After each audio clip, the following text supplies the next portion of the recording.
Welcome back to YouTube channel. ఈరోజు day 13లో భాగంగా మన వర్డ్ వచ్చేసి సక్సెంట్.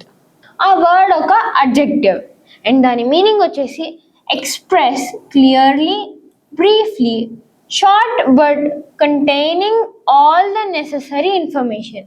ఇక్కడ స్పెసిఫైడ్ షార్ట్ అంటే తెలుగులో సంక్షిప్తమైన అన్న మీనింగ్ వస్తుంది.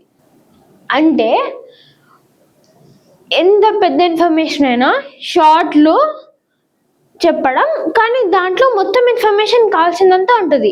అడిషనల్గా సొల్లు ఏం లేకుండా క్లీన్గా ద మెయిన్ థింగ్స్ ఉంటాయి. ఇన్ఫర్మేషన్ అంతా క్లియర్గా రీచ్ అవుతుంది. ఆల్సో అది షార్ట్గా సింపుల్గా ఉంటుంది.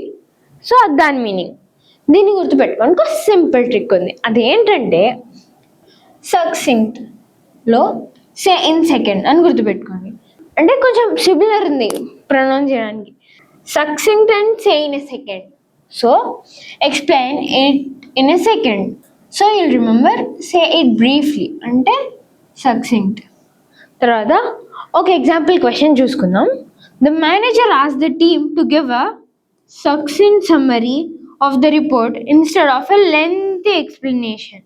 ఇక్కడ ఇన్స్టెడ్ అని వాడాడు. ఇన్స్టెడ్ అంటే దానికి బదులుగా, అంటే లెంతీ ఎక్స్ప్లెనేషన్కి బదులుగా అంటే షార్ట్ ఎక్స్ప్లెనేషన్ అనే కదా. సో షార్ట్ ఎక్స్ప్లెయిన్ చేయడం కోసం ఇక్కడ మనకు వాడిన వర్డ్ ఏంటి, సక్సెంట్ అని వాడాడు. తర్వాత ఒక ప్రాక్టీస్ క్వశ్చన్ చూసుకుందాం.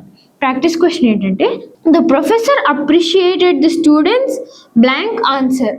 అంటే ఇప్పుడు పెద్ద అయినాక మనకి బ్రీఫ్గా రాయండి అనేమి ఇయ్యరు. పెద్ద అయినాక మనకి ఎక్స్ప్లెయిన్ అని ప్యారల్ రాయడం అట్లేం ఉండదు. పెద్ద కొద్దీ ఆన్సర్లు అన్నీ షార్ట్ అయిపోతాయి, కానీ ఇన్ఫర్మేషన్ మాత్రం కరెక్ట్గా ఉండడం ఇంపార్టెంట్. సో ఇక్కడ ఒక ప్రొఫెసర్ ఒక స్టూడెంట్ ఇచ్చిన షార్ట్ అండ్ బ్రీఫ్ క్విక్ ఆన్సర్కి అప్రిషియేట్ చేశాడు. అంటే ఇక్కడ మనకు రావాల్సిన వర్డ్ ఏంటి, సక్సింక్ట్. అంటే the professor appreciated the students succinct answer. So ఇది మనకి ఈరోజు వర్డ్ గురించి. సో ఇది వాటి వీడియో. మీకు కనుక ఈ వీడియో నచ్చినట్లయితే please do like, share and subscribe to our YouTube channel. Also don't forget to click on the bell icon for more notifications. Stay tuned. Thank you.